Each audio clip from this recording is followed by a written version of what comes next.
In the summer of 1860, the United States is hanging on by a thread. A civil war seems imminent.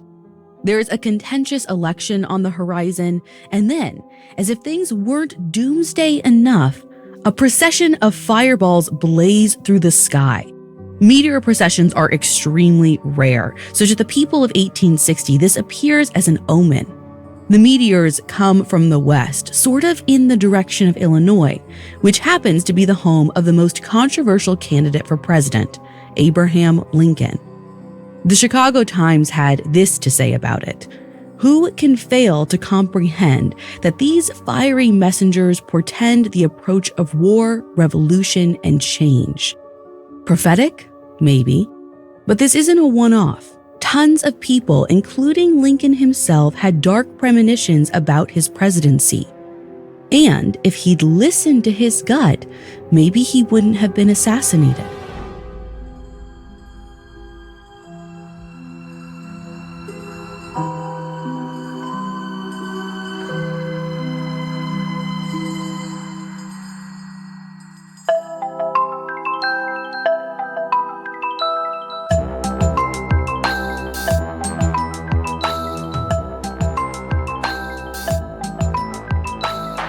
This is Supernatural, a Spotify original from Parcast, and I'm your host, Ashley Flowers.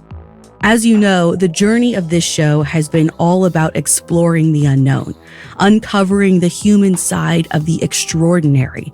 And I can't stress enough that this exploration would have been impossible without you.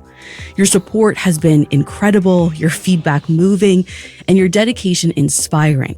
Which is why it's bittersweet to announce that this will be the final episode of Supernatural that I'll be hosting. While these fascinating stories will live with me forever, it's time for me to move on. As some of you might already know, I had a baby this year, as well as started another weekly true crime show about cold cases called The Deck. My mission when I got into podcasting was all about advocacy, and that's where I need to focus my attention right now. I do want to give the biggest thanks to all of the people at Parcast and Spotify. I truly have so much love for their team and their unwavering dedication to bringing you stories.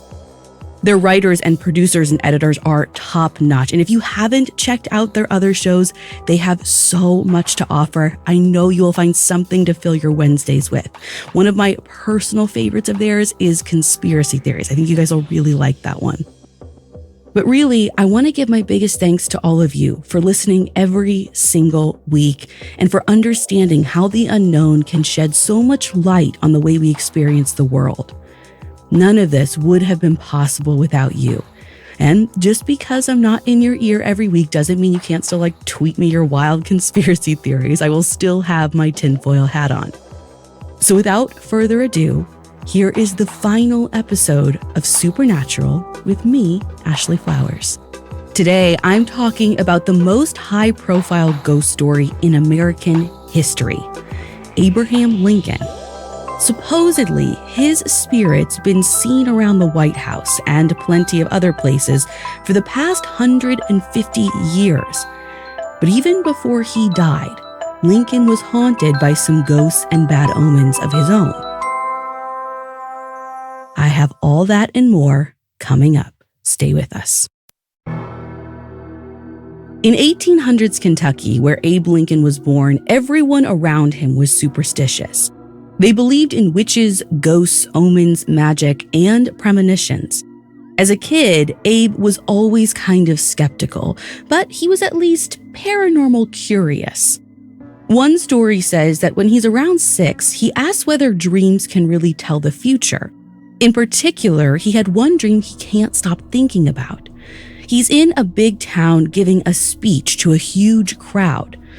Now, for a kid who lives in a one-room log cabin in the middle of nowhere, this is a complete fantasy. I mean, if he had dreamed he could fly, it would probably be more realistic. But whether it's fate or just hard work, Abe exceeds expectations. Even though he has no formal education, he teaches himself grammar, rhetoric, and public speaking. And by the time he's 23, that childhood prophecy comes true. He gives his first campaign speech as a candidate for the Illinois state legislature. It's not quite how he dreamed it. Frontier towns are pretty rough, and as soon as Lincoln takes the platform, a brawl breaks out in the crowd. Lincoln sees one of these guys try to lay a punch on his friend, so he climbs down from the platform, grabs the man, and throws him a good 12 feet across the room. Then he gets back up on stage and declares his candidacy. Sadly, Abe loses that election, but this is an important lesson for him. In this day and age, politics can get violent, which may be why over the next few decades, Lincoln's visions of his future get pretty dark. He doesn't know how or when, but he has this unshakable feeling that he's gonna die in some terribly tragic way. And that feeling intensifies on the day of the 1860 presidential election. The results come in fast and Lincoln wins the presidency. When he gets home, he's so exhausted that he just plops down for a nap.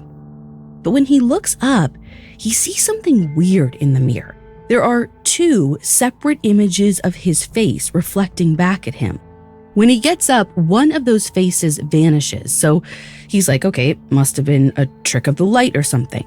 But when he lies down again, the illusion comes back, and it's even clearer than before. Only one of the two faces looks deathly pale, like a ghost. He tries to forget it, but he has this, dreadful feeling for the rest of the day. He tells his wife Mary, who thinks it's an omen. The two faces mean he'll be elected for 2 terms as president, but the ghostliness of the second face is a sign that he won't survive his second term, which must have been a comforting thing to hear from his wife, right? But Mary's not the only one with this opinion. About a week before Lincoln leaves for his inauguration, he hears the same thing from his stepmother. He stops by for a visit, and when he's about to go, she tells him point blank, "This is goodbye forever. I just know that you're going to be assassinated and I'm never going to see you again." And listen, for the record, in these days, the idea of a president being assassinated is completely unheard of. There'd only been one attempt in presidential history, which ended with Andrew Jackson beating his would-be murderer with a cane. So let's just say it wasn't very successful. Then again, no other president had to deal with the level of chaos that Lincoln's facing. By the time he gets to the Capitol, 7 states have already seceded from the Union. The White House is in crisis mode, trying to stop a war from breaking out. Barely a month after he's sworn in, Lincoln goes to bed after another stressful day, and he has this very strange dream. He's on a ship in a vast expanse of rolling waves. He doesn't know where he's going, but he's drifting rapidly towards some dark and mysterious shore. At 4:30 that morning, possibly while he's having that dream, the Confederacy attacks Fort Sumter, meaning the Civil War has officially begun. So, was that dream an omen? Maybe. Lincoln sure seems to think so. And now that sense of dread that he was carrying around earlier is back in full force. During the next few months, he keeps making weird and ominous comments like, "This war is eating my life out. I have the strong impression that I shall not live to see the end." Then, about a year into his term, family tragedy strikes. Lincoln's 11-year-old son, Willie, comes down with typhoid fever, and after a few days, he dies in his bedroom in the White House. Mary Todd Lincoln is inconsolable, to the point where she can't even go downstairs for the funeral in the East Room. She just stays in her bedroom, grieving by herself. It gets to the point where even the White House staff is worried about Mary. But her seamstress gives her some advice. She says that she should try spiritualism. And yeah, I know I've talked about spiritualism before, more than a few times, but it's a big deal in the late 1800s, and there are even a few famous mediums in DC, including a mother-daughter duo named Margaret Laurie and Belle Laurie Miller. They run seances out of their townhouse in Georgetown. Oh, and it just so happens that Belle's husband James is a friend of the Lincolns. So, not long after Willie's death, Mary starts attending seances at the Laurie's house, where she's apparently speaking with her son's spirit. Whether these mediums are legit or not, I can't say, but either way, it helps Mary cope with her grief. And Willie isn't the only spirit Mary hears from. According to the Illinois Senator Orville Browning, Mary invites him to hang out on New Year's Day, 1863, the very day the Emancipation Proclamation goes into effect. She tells him that she went to the Laurie's house the night before, and apparently the spirit realm is watching the White House like a ghostly C-SPAN because they have some advice that the Lincolns need to hear. During the seance, Margaret Laurie goes into a trance. A spirit comes over her and it says that, quote, "The cabinet are all enemies of the president, working for themselves." Coming up, Lincoln brings some spiritual advisors into the White House. I'm Sarah Turney, host of Disappearances, a Spotify original from Parcast. In 2020, I used social media to help bring justice to my sister Alyssa's nearly 2 decades-long disappearance. Now, I'm exploring the many reasons people disappear and finding that the truth may be even harder to locate than the person. Who forced a famed explorer to lose his way? What did a missing Hollywood starlet leave behind? And how could the heiress to a Chicago candy fortune just vanish? Every Thursday on Disappearances, join me for a deeper look into history's most gripping missing persons cases. Tracking timelines, analyzing clues, and piecing together as many answers as possible to find the actual truth. Follow the Spotify original from Parcast, Disappearances. Listen free only on Spotify.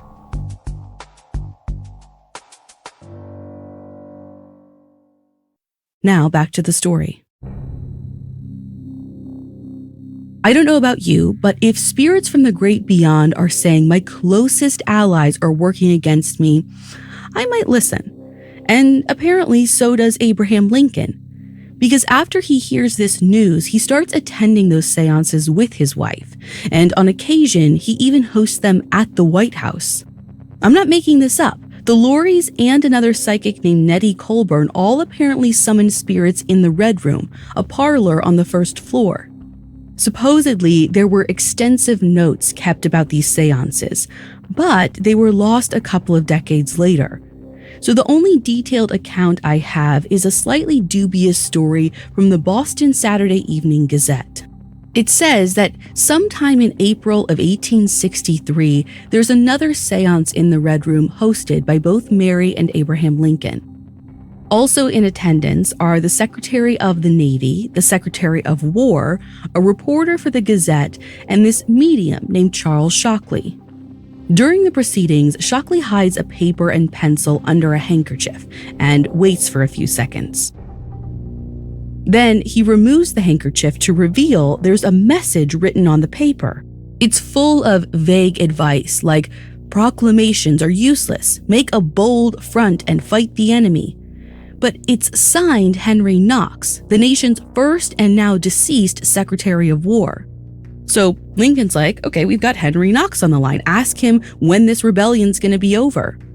Shockley hides the paper again, and when he lifts it, there's another much longer message.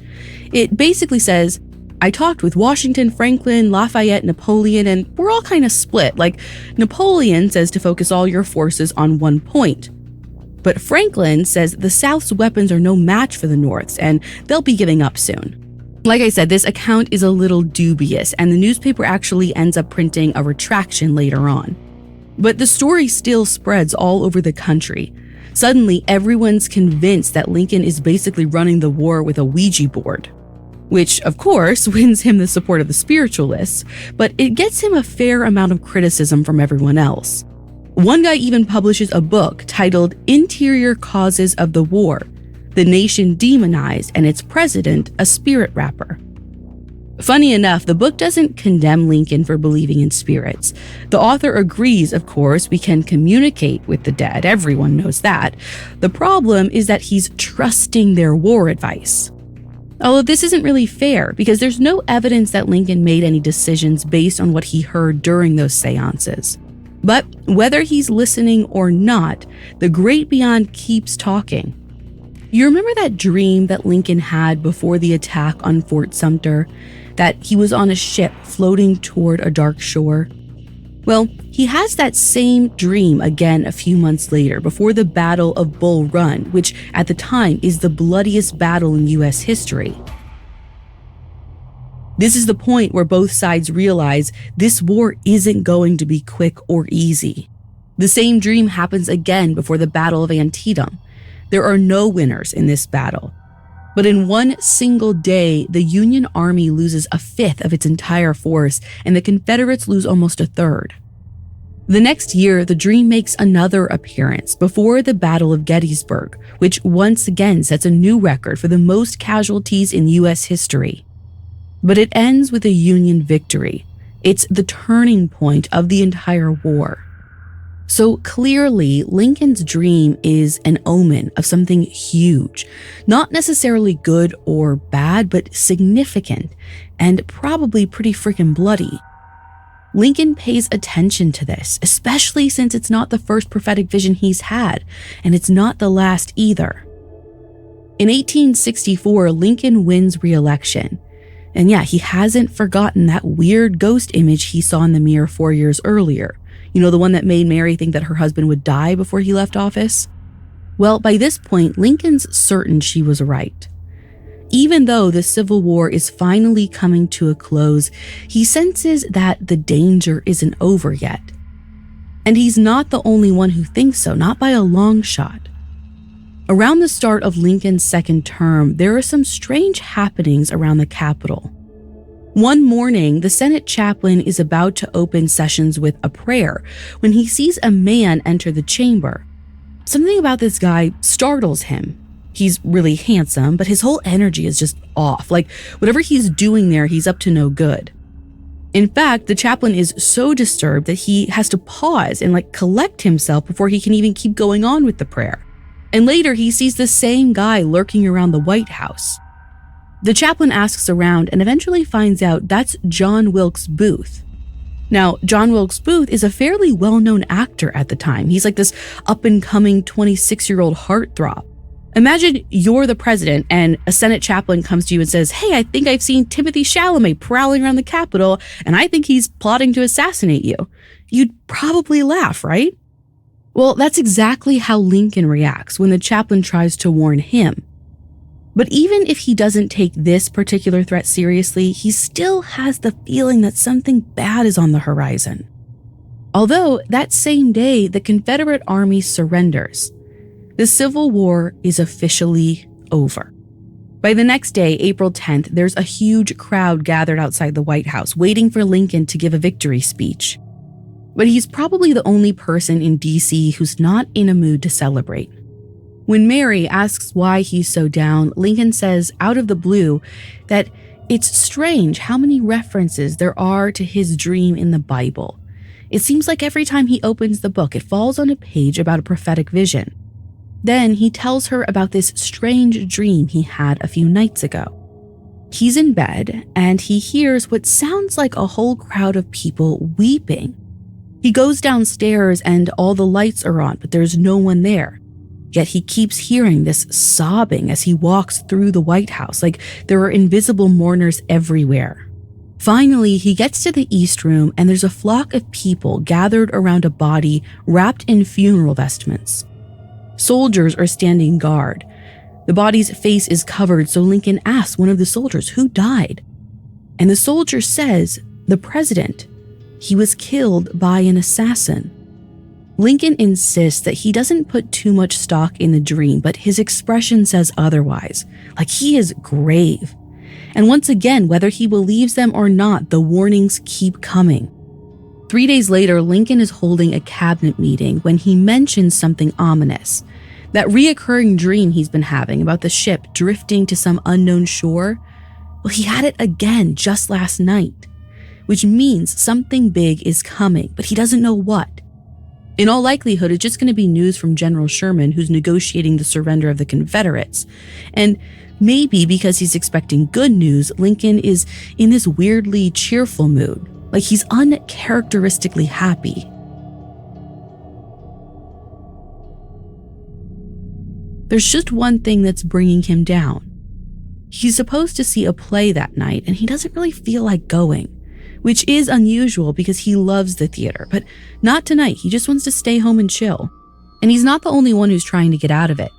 Ulysses S. Grant and his wife are supposed to go with the Lincolns, but they cancel at the last minute. Lincoln invites his war secretary instead, but he turns him down. The Lincoln's son Robert doesn't want to go. The Speaker of the House says he's busy. The Marquis de Chambrun says, "It's Good Friday and you want to spend a holy day at a theater? No, thank you." Practically everyone in the District of Columbia takes a pass. But the press has already announced that Lincoln's going to be there, so he's basically like, listen, I gotta go. I can't disappoint the people. The Lincolns run through their whole Rolodex until they finally find two people willing to tag along. This 27-year-old soldier named Henry Rathbone and his fiancée, Clara Harris. They're a little late, but the Lincolns and their guests finally get to Ford's Theater. They're all laughing at the play's funniest line when John Wilkes Booth sneaks into the president's box and shoots Lincoln in the back of the head.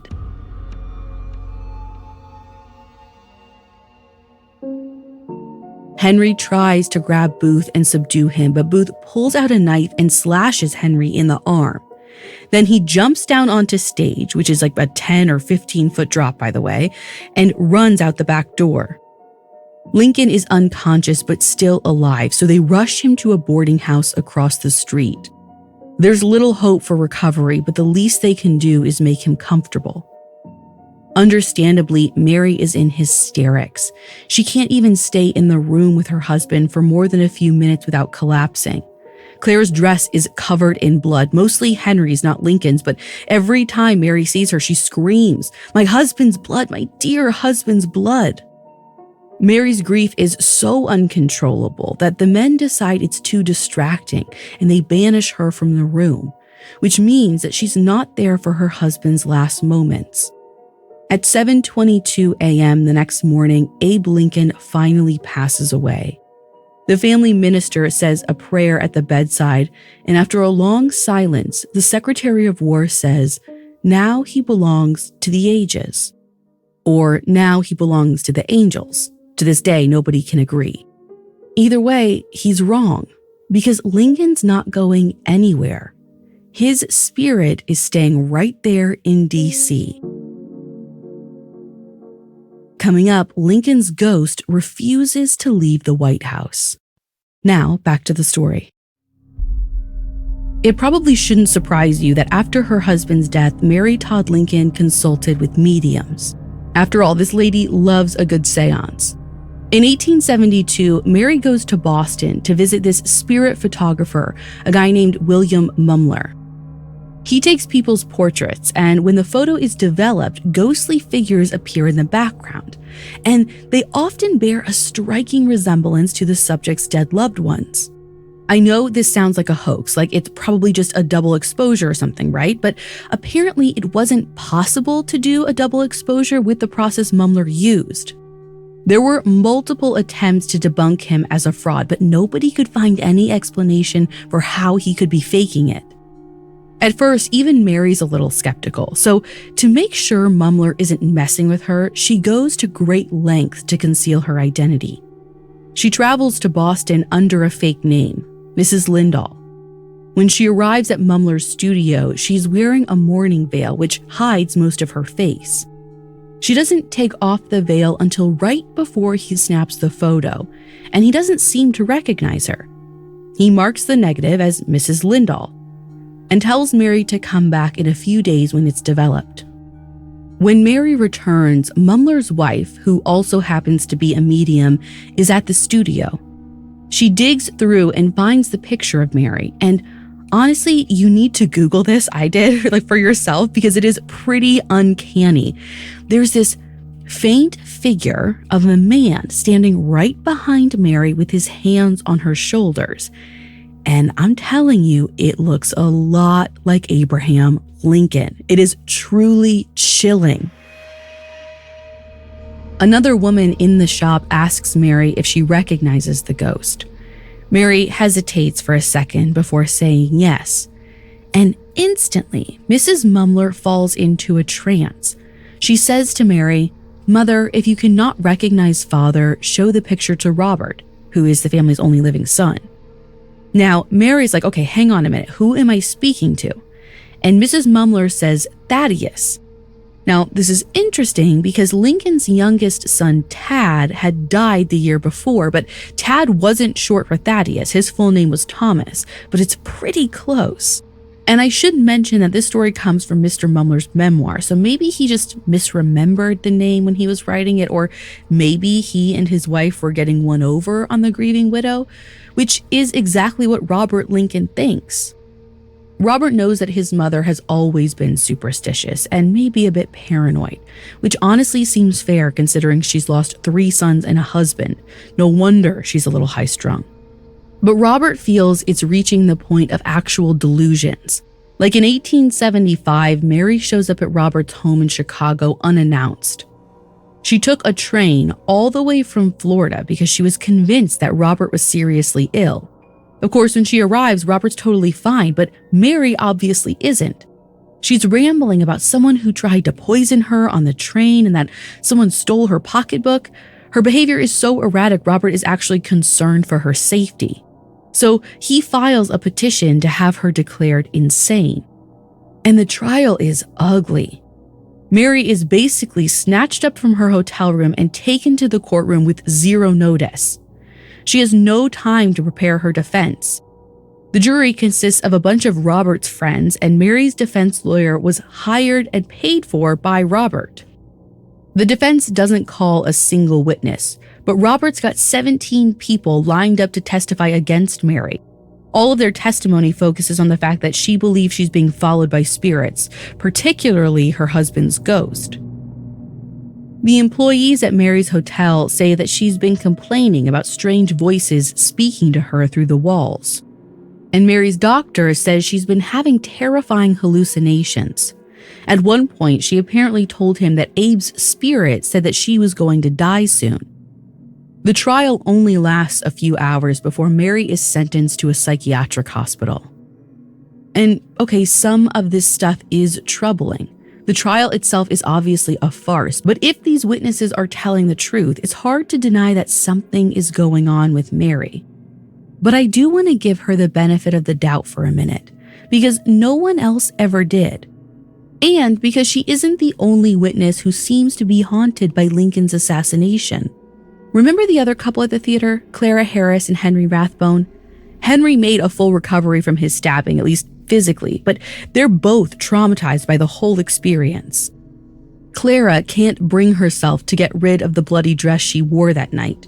It just seems wrong to throw it away, I guess. So when she gets home, she just puts it in a closet and leaves it there. But a year later, on the first anniversary of Lincoln's assassination, Clara wakes up to the sound of laughter. She looks over and sees Lincoln sitting in a chair facing the closet and laughing as if he's watching a play. When Clara tells her family the next morning, they assure her it was just a dream. At this point, Clara is so freaked out that she has the closet bricked up with the dress still inside. Out of sight, out of mind. But apparently that doesn't work either, because a few years later, a guest is sleeping over in the room and he sees the same thing. Now, if you think that's bad, things are much worse for Henry. After the assassination, he starts having serious physical and mental health problems. Allegedly, he's tormented by guilt about not being able to save Lincoln, even though there's no way he could have stopped the shooting. For 18 years, Henry suffers from depression, delusions, and erratic behavior that seems to be getting worse. Until finally, on December 23, 1883, something snaps. Just before dawn, Henry grabs a knife and a revolver and heads to the bedroom where his children are sleeping. Clara is able to lure him back to their bedroom, but as soon as the door is closed, Henry shoots her and then slashes himself with a knife, the way Booth had stabbed him all those years ago. It's as if he was reenacting Lincoln's assassination. Clara dies, but once again, Henry survives his wounds. He spends the rest of his life in a psychiatric hospital until he dies 28 years later. So, of the 3 people who witnessed the assassination, all 3 had their lives permanently destroyed by the trauma. We could chalk it up to PTSD if they were the only ones being haunted, but they're not by a long shot. For the past 150 years, Lincoln's ghost has been seen by tons of people all over the Capitol. After the assassination, the US government bought out Ford's Theater and turned it into an office building. It just seemed wrong to keep showing plays there. And for about 100 years, there are no ghostly sightings of Lincoln there. I guess his spirit appreciated the respect. But in the 1960s, Congress decides that enough time has passed. They shell out the money to restore the building and reopen it as a fully functioning theater. And almost immediately, strange things start happening. Throughout the 70s and 80s, tons of people report a bright light shining from Lincoln's booth, even though it's closed to the public. On at least one occasion, an actress actually walks off stage complaining about it. At one point, a lecturer comes to the theater to give a talk about the assassination. He looks into the audience and claims to see Lincoln sitting in his box, totally lifelike. But maybe the most interesting event happens on April 14, 1975, the 110th anniversary of the assassination. They're performing a play about Martin Luther King Jr. called I Have a Dream. In the first act, there's this scene where the MLK character is talking about how much he admires Lincoln. And in the middle, there's this unexpected noise, like someone running across the stage and out the back door. It's loud enough that everyone in the theater hears it, but nobody sees anything, and there's no one backstage who could have made the noise. The crew later finds that a live microphone was somehow dragged across the stage and out the back door into the alley, the same exact route John Wilkes Booth took when he ran out of the theater. Maybe a practical joke, but if so, nobody on the crew confesses.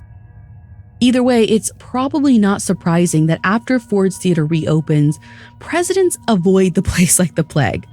Lyndon B. Johnson and Richard Nixon both declined several invitations to visit the venue. But they can't avoid the site where Lincoln's ghost is most often seen, the White House. By the 1920s, there's a rumor that every night when the light over the front door is dimmed, Lincoln's ghost will appear and pace across the porch. First Lady Grace Coolidge allegedly sees the ghost herself, standing in the Oval Office gazing out the window. According to Eleanor Roosevelt, who moves in a few years later, several White House employees have seen Lincoln staring out that very window. Eleanor also says that not long after they moved in, a staff member came sprinting down from the second floor in terror. She was gasping that she'd seen Lincoln sitting on his bed, putting on his boots. And the White House doorman claims that one time, President Roosevelt's valet came out of the building screaming. He ran right into the arms of a guard, insisting he'd just seen Lincoln.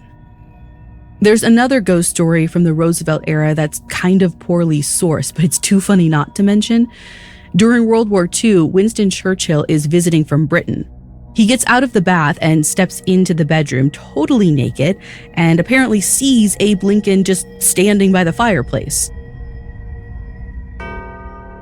Now, Churchill isn't a guy who startles easily, so he just calmly says, "Good evening, Mr. President. You seem to have me at a disadvantage."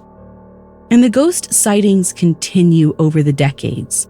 President Harry Truman says that he often heard tapping on his door at around 3 a.m., but he'd open it to find nothing. Ronald Reagan's daughter Maureen, who slept in Lincoln's old bedroom when she visited, claims that she saw a red glowing aura hovering over her in the middle of the night. Even in the 90s, Clinton's social secretary says that a lot of White House employees refuse to go into the Lincoln bedroom because that's where most of the sightings occur. So whatever's going on there, it's real enough to scare the crap out of them. And look, I know this sounds overwhelming. Like, can the same ghost be haunting the White House, Ford's Theater, and Clara Harris's closet all at the same time? The answer is apparently yes. But you'd have to expand your definition of ghost. There's a type of haunting that's called a residual haunting. This isn't exactly an intelligent spirit. It's more like an echo of a past event replaying on a loop. Supposedly, if something traumatic happens at a location, the negative energy will kind of record itself there. And the moment will replay over and over like a movie on an invisible projector screen.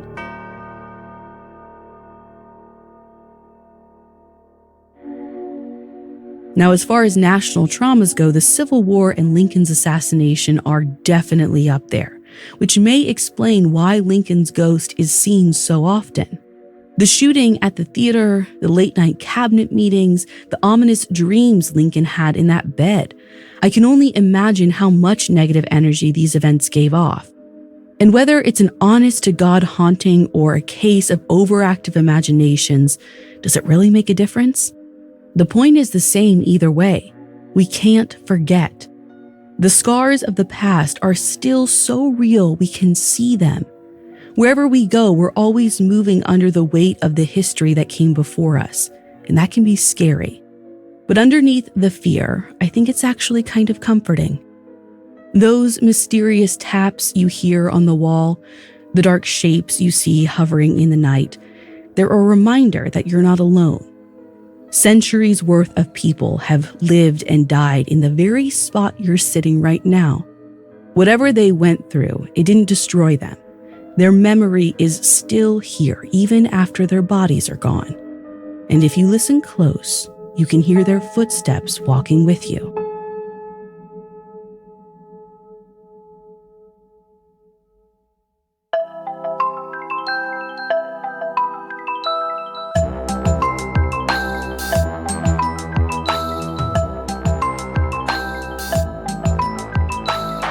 Thank you all for listening to every single episode. As always, you can find all of those previous episodes of Supernatural and all other originals from Parcast for free on Spotify. Supernatural stars Ashley Flowers and is a Spotify original from Parcast. It's executive produced by Max Cutler, sound designed by Carrie Murphy, with production assistance by Ron Shapiro, Trent Williamson, and Carly Madden. This episode of Supernatural was written by Kate Gallagher, with writing assistance by Lori Gottlieb, fact-checking by Anya Bayerly, and research by Mickey Taylor. To hear more stories hosted by me, check out Crime Junkie and all AudioChuck originals.